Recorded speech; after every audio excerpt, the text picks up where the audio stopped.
Out of all the different horror subgenres in the video game industry, Mascot Horror is not only one of the most memorable, but also one of, if not the most infamous. What started off as a compromise by Scott Cawthon devolved into an overused idea to gain some form of spotlight. Because of that humble beginning and later fallout, many people have started to debate as to which game killed the Mascot Horror subgenre. And with how big these debates would go at times, it was only natural I developed my own opinion on the matter. However, I don't think said opinion is one that's shared by many. What's that opinion, you may ask? Well, I don't think Mascot Horror was even alive as a subgenre to begin with. The main premise of Mascot Horror was never really done justice in the game, as either the Mascot Horror premise was barely even there, or the game was too awful to really capitalize on anything. You may be tempted to bring up some good horror games that are focused on their mascot-like characters, but there comes my main point. Mascot Horror games scary with traditional means that just so happen to involve a mascot character, rather than letting the mascot be the driving reason you feel scared at all. If I decided to play Little Nightmares with a few mods, that would just be as Mascot Horror as most other games.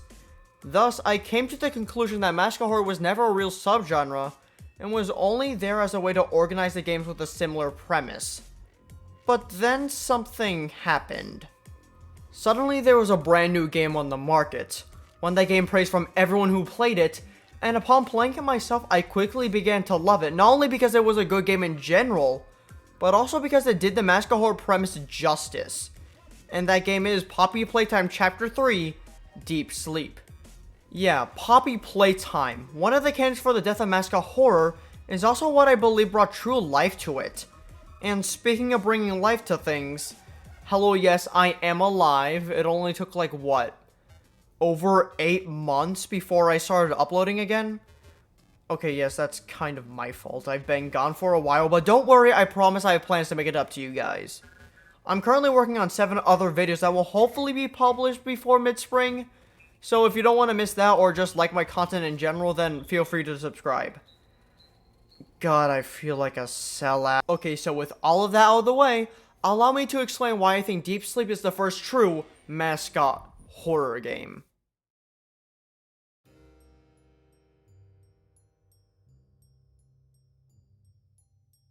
If you are paying enough attention to the intro, you should already know that there are 3 reasons as to why I believe Mascot Horror was never a true subgenre.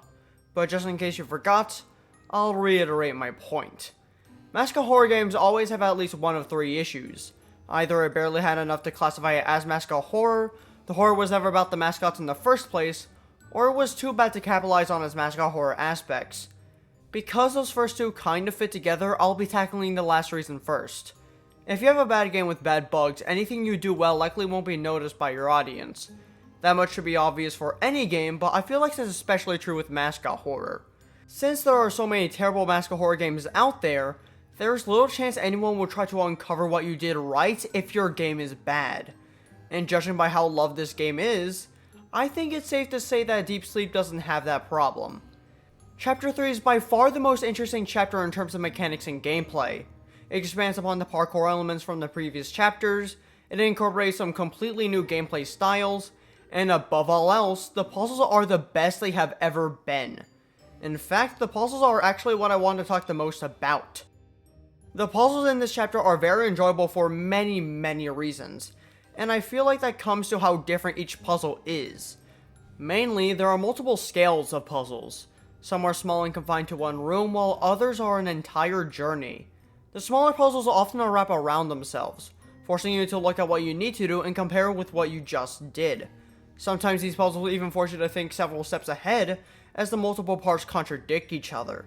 On the other hand, larger puzzles play with how large in scale they are.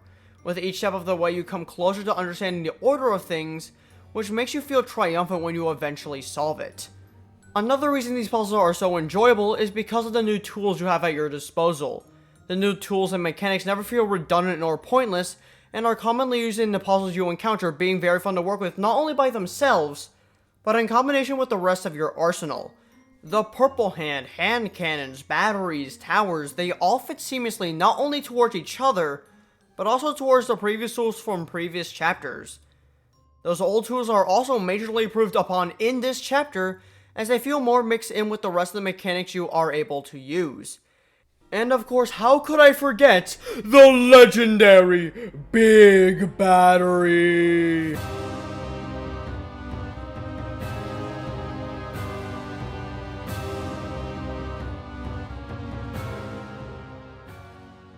The puzzle placement is also something that leaps and bounds above the other chapters. Before, many of the puzzles just felt crammed in with the rest of the map, feeling almost random at some points. But here, the puzzles feel like they were put in well-thought locations to pace well with the rest of your journey. They act as a way to de-escalate the situation, they act as something to do while the tension builds, and best of all, they offer you a small taste for what threats you're gonna have to face against. There are two puzzle-based dangers in this chapter, those being Catnap and Miss Delight. Both of these two horrors have their gameplay revolve around puzzle solving, and they excel at that. Catnap session is something we'll touch on later, so allow me to focus on Miss Delight for now. Miss Delight session is a near perfect combination of fear and puzzle solving. What you have to do is actually quite simple, with the gameplay being about bringing something from point A to point B.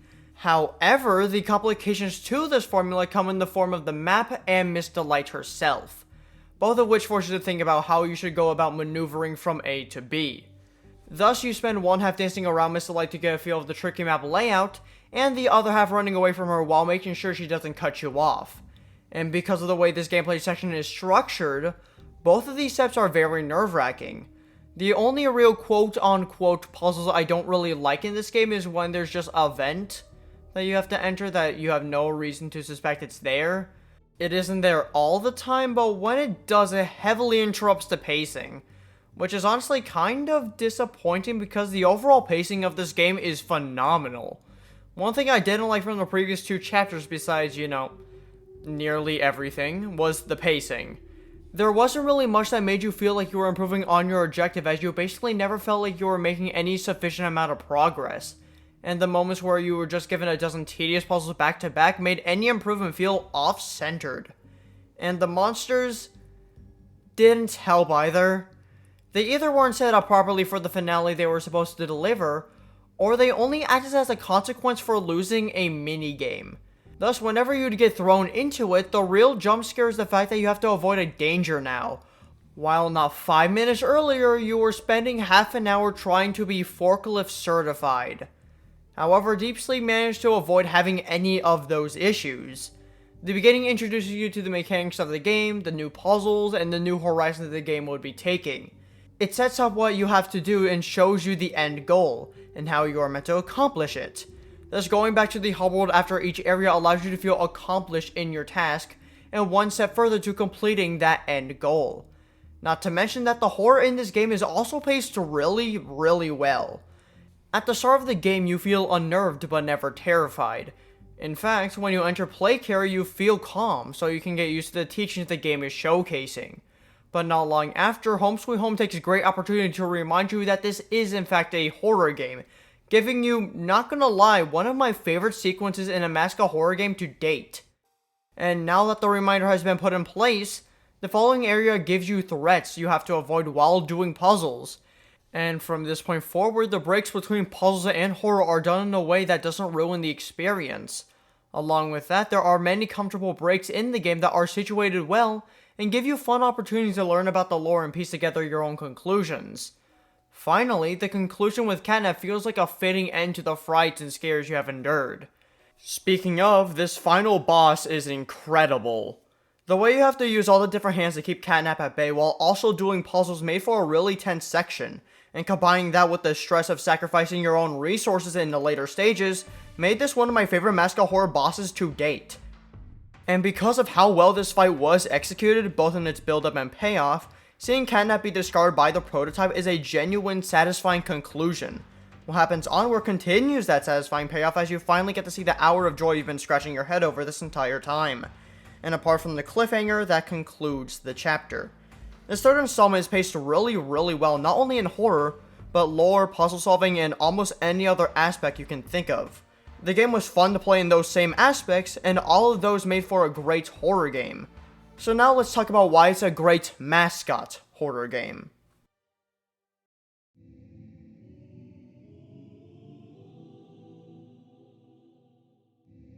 You may have been a bit confused when I said that most Mascot Horror games aren't really about the mascots being the driving fear factor, and I can understand why. Everyone has their own definition of Mascot Horror, so to say anything about why or why not may be a bit confusing. But to clarify, I believe Mascot Horror should be about how the warping of a mascot character can trigger some form of fear that stems from seeing something familiar and beloved be turned into something twisted. What kind of warping happens barely matters, and whether that warping is big or small is pretty much irrelevant. All that matters is that you set up the mascot beforehand, and then effectively warp that mascot in a way that makes the ruining be the reason it's scary. Sure, there are more specifics that I can talk about, but I think it properly reflects my personal definition of the subgenre. The reason I think most Mascot Horror games fail at this is because while the designs may be a ruined version of a mascot character, they certainly don't play with that idea. The designs of the monsters don't play with how they are warped versions of mascot characters, and rather they are just good monster designs that just so happen to resemble said mascot. With that difference made clear, you can likely see why I like Deep Sleep so much. It makes the toys feel eerily realistic, it handles the mascot characters well, and the designs of the monsters reflect some kind of warping that is reminiscent of what would scare a child. And a lot of that is made clear by the game's very first scene.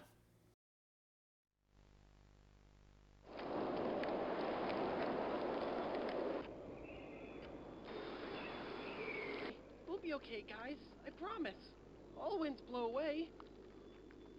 Eventually.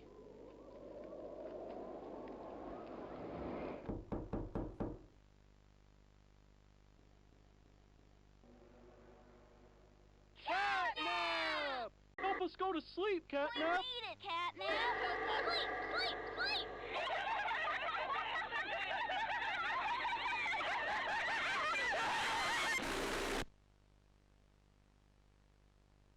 This is Catnap. Now, these beginning cutscenes are certainly not a new idea. In fact, they were one of the concepts from the previous chapters I really liked, though they still felt incomplete in a way. But while those previous cutscenes failed to resonate with me, this one left an admirable impact. Not only is this opening cutscene creepy in its own right, but it does a phenomenal job at handling Mascot Horror. Both the show and news broadcast feel like creepypastas which work in their favor. The show feels like a legitimate show which makes the lost episode trope work in the way it's supposed to. And the toys feel like legitimate toys that could exist, which causes the haunted toy idea to be effective here. It's also at this moment that we can see how Mom Entertainment knew how to incorporate some more kid-friendly creepiness into their character designs. Each of the smiling critters have a simple copy and pasted design that is overall cuddly. However, there still do exist some features, mainly the mouth, which are unsettling. However, these features aren't too terrifying to the point where it would drive away a premature audience. Not only that, but the characters themselves leave many opportunities to be disturbing, which Deep Sleep happily capitalizes on. Corn. Can you help me with my painting? Thanks! More of that, please. Out? But we can't be out. These cutouts of the Smiling Critters crew are a great example of something being simple yet effective. Each of the Smiling Critters are focused on one archetype that they're a caricature of. Who has their respective archetype also feels realistic to the point of uncanniness. Dog Day is all about friends because man's best friend, Elephants always remember so Bubblefin is the smart one, Bonnie's jump so Hoppy is the energetic one, Cats like to be lazy so Catnap is associated with sleep, Picky Piggy is a food eater because pig, Bear Hug is obviously a Care Bears reference, Unicorns are imaginary creatures so she's all about arts and crafts, Kickin'... okay, I don't know why they are self-centered. I have been stuck on this for a while now, and I just can't think of a reason why a chicken would be cocky. Oh god damn it. Anyways, the point I'm trying to make here is that each of these characters has an appropriate trait that feels like it belongs in a child's mind. Thus, when the cutouts exaggerate that trait into something sinister, it triggers just the right subconscious responses for you to feel unnerved. And another reason the Smiling Critters are so effective at being disturbing is because there was proper time for these characters to feel natural before they were twisted. They are shown on merchandise, statues, and you know those cutouts I just mentioned? Yeah, well, they are foreshadowed near the start of the game. I don't think many people have uncovered this detail, but in PlayCare, you can look at the description of each Smiling Critter. Along with that description, you can push a button to make them play a voice line. And each voice line is, guess what? The very first voice line their cutouts make. Hi, I'm Crafty Corn. Can you help me with my painting? Pass me the glue, please. It's the little things like this that make me love this game. And speaking of PlayCare, it's, along with the other settings in this game, are exactly what I wanted out of a Mascot Horror game. One thing that I don't like about the settings in most Mascot Horror games is how they are just a rundown version of an iconic place. Yeah, you see, a rundown amusement park isn't scary. However, Deep Sleep doesn't have that issue. Each setting has some form of warmth to it, and sometimes you can even find it charming. But there's always something off that makes the environments become unsettling. Not only that, but most of these places dive into what a child would find scary about it. A big empty manor plays with the long dark hallways children would hesitate to walk down. The school echoes just how creepy empty schools are in the mind of a child. And the playhouse mirrors that claustrophobic feeling whenever you crawl around in a jungle gym. And each of the monsters in this game plays into those fears the settings cause. Speaking of which, I've been talking for minutes and I still haven't talked about the monsters yet. So let's fix that. When it comes to Mascot Horror, Dog Day is everything I could have wanted. Dog Day's body, or at least what's remaining of it, is reminiscent of those old creepy mascot costumes, and its initial fear factor is reminiscent of how creepy those hung up costumes look. So to take that and make it feel so human, to make it live, breathe, and struggle like a real living creature, it makes the design become gut-wrenching. Dog Day also has attributes that make it feel like a more dreary version of what he's supposed to be. The way he hangs the more depressing version of his iconic pose, and his usual happy face has been replaced by this fake smile. And when he starts chasing you, it echoes that claustrophobia the Playhouse gave you. But obviously Dog Day isn't the first monster that you have to be cautious of. No, that title goes to Miss Delight. Miss Delight may have the least to talk about from a Mascot Horror standpoint, but there is still something for me to dissect. Miss Delight's smile is the focal point of her family-friendly design, with it being bright and cheery. But in her modern form, that mouth has been cracked open, showing a much more nightmarish set of human teeth. Her usual closed, delightful eyes are now wide open and hungry, and the pointer she usually would be holding is now replaced by a mace. Along with all of that, her weeping angel mechanic works with the liminal space the school provides. And that's sadly all I can say about what she does in the Mascot Horror department, which isn't bad. She doesn't have to be the most effective Mascot Horror design, she's fine as it is. And speaking of effective Mascot Horror designs, Nightmare Huggy Wuggy is my favorite in that department. Nightmare Huggy's design is so brilliant to me because his design plays with the fact that Huggy Wuggy himself is an iconic character. Wuggy was always the mascot of this game, and while his debut is long since overdue, he's still iconic. So much merch of him has been sold, he is on the game's banner, and much, much more. When you think of Poppy Playtime, like it or not, you think of him. He himself is an actual mascot. But because of how iconic he is, his design isn't creepy anymore. And this is a fact that Mob Entertainment knew and played around it. Nightmare Huggy Wuggy is a warped version of everything Huggy was. It's an exaggeration of Monster Wuggy that already had exaggerated features of the casual Huggy Wuggy. The mouth went from a loose jaw to a terrifying, overly open smile. The dilated eyes have now become pure black sockets. And the scene is meant to give you PTSD from the vents. That same scene also works with the idea that kids were scared to come out of their room at night, nonetheless walk down those long, dark hallways. I didn't come into this game expecting to love Huggy Wuggy so much, but here I am. With all of the side monsters out of the way, we can now talk about the ever-infamous Catnap. Since I was late to the party, everyone has already talked plenty about Catnap, and thus, there's not much I can say that hasn't already been said. But even with that caveat, there is still one thing I do want to talk about. Catnap's design, while pretty unnerving in the correct spaces, wouldn't feel that scary in regular gameplay. That's not to say that their design isn't good, but it is to say that we were already somewhat familiar with their design. Mommy Longlegs wasn't scary because, well, their scary design was already the design we got accustomed to. And thus, while Catnap's design would have worked, it would still be something that we were more or less used to. Thus, it is terrifying when the game does a full 180, and rather than give us that design, gives us this abomination of hell.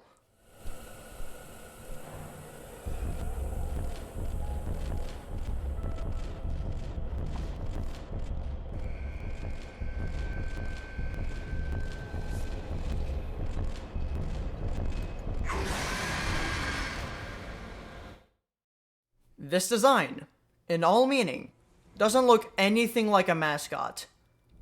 But it's done in such a way that I don't mind it. All the exaggerations here are exaggerations not of the children's character, but of the monster. And the immersion isn't broken because the surprise is that Catnap doesn't look anything like what he used to be. Not that Catnap doesn't look kid-friendly at all. But since we still know that this is Catnap, the exaggeration is able to work without any problems. And speaking of which, this design is the epitome of the exaggeration that this chapter is a master of. The thin, starved limbs have changed into something much more skeletal. The smile has went from a colon D to a colon whatever God knows what, and I could go on and on. And that concludes all of the monsters this game has to offer, and thus, everything about this game that I have to talk about. Everything about this game feels true to what I felt Mascot Horror games should be about. From the monster designs to the environment and all of the little things that just further the idea. And after my whole rant, hopefully you're inclined to agree.